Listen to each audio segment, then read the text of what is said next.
Not all CASB vendors are alike. Some focus on shadow IT, some focus on DLP, and others focus on securing sanctioned apps. So naturally, these solutions are all based on different architecture. Hi, my name is John Yoon, Director of Marketing at Polera. In this video blog, I'd like to illustrate why I think the architecture makes all the difference in the world in selecting the best CASB solution. The underlying architecture can be the difference between a solution that grows with you versus a solution you'll quickly outgrow. I'm going to talk about two specific architecture, the API-based architecture and the proxy architecture. You can probably tell which architecture I think is based on a solid foundation. Now let's start with the proxy architecture. The proxy architecture has been adopted by CASB vendors that focuses on shadow IT. So let's talk about what are the business challenges of shadow IT. So what type of apps, how secure those apps are, and even understanding how many apps are running on your network are some of the big challenges. And finally, how to block those apps. Based on these challenges, you can come up with some product feature sets. First, identifying the apps and rating the apps. Once you identify which apps are running, it would be helpful to get some sort of a rating. A lot of the vendors offer numeric rating from 1 through 10, 10 being the most secure, 1 being the least. The other feature that would be useful is some sort of a network pattern analysis, because a lot of these apps don't want to be found. They don't want to be identified by enterprise. They don't want to be blocked. So it's actually difficult to identify the apps short of analyzing the network traffic. The inline gateway design is also useful when you want to block the use of the apps. More of side effects than product features, but the user experience and performance isn't really an important aspect of shadow IT discovery. So a negative user experience or even performance degradation is considered okay. You're not supposed to be using these apps anyway. Based on these features, you wind up with something like this. Cloud applications on the left, the users are represented on the right, whether they use mobile devices or they use devices inside an office. You will have some sort of a proxy in line, cloud-based or it's on-premise solution.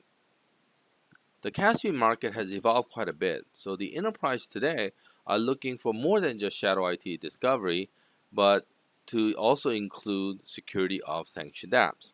Let's look at how this particular architecture or feature set can be evolved to support security of sanctioned apps. To secure sanctioned apps, identifying apps or rating apps really doesn't apply. You already know which apps are running, and rating an app like Office 365 or Google Apps really doesn't give you any insight. The network pattern analysis is of limited use as well because you can already identify these apps. You already know which apps are using. You're actually subscribing to these apps. The inline gateway design is a big drawback because of the compatibility and other issues that you would have with these applications. And of course, these applications being business critical, negative user experience as well as performance degradation could be a severe drawback for securing sanctioned apps. Now let's look at the API architecture. API architectures are often adopted by CASB vendors that focus on securing sanctioned apps. So let's look at some of the business challenges. Threats, internal or external, is a huge part of securing sanctioned apps. Of course, the compatibility of the application as well as performance play a huge part. The user experience and integration with other solutions is also a key requirement for sanctioned apps. Now let's look at how these challenges translate to product features. Features like user behavior analytics and threat feeds become very important in securing sanctioned apps. Interoperability with other applications and services is of course important. And then the seamless user experience and performance is of highest importance for any type of sanctioned apps. And the out-of-band design is actually preferred. There's less compatibility issues, there's less delays or performance degradation because of inline design. Based on these features, you wind up with something like this. You wind up with a security solution that's tightly coupled with the sanctioned apps. And the connection between the applications and the user is direct. A mobile or tablet user connects directly to the application, as well as a user in the office. All the security aspect of this solution is taken care of by the API interface between the application and the solution directly.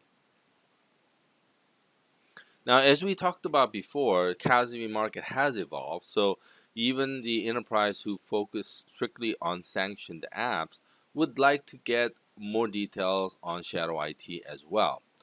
So let's look at how this particular architecture and solution can evolve to support shadow IT discovery. Now, the user behavior analytics and threat feeds are still very relevant for shadow IT. Those kind of threat analysis is still important, regardless of what type of application it is. The interoperability and out-of-band design aren't readily applicable to shadow IT discovery, but the seamless user experience and high performance can be very relevant for shadow IT. After all, the shadow IT applications can easily be tomorrow's sanctioned apps. Of course, not all CASB vendors fall between one of these two architecture, but I hope this video offers some insight into the importance of the architecture. It's directly related to how readily the solution can evolve to meet the needs of the market. I hope you found this video blog interesting and maybe even entertaining. Thanks for watching.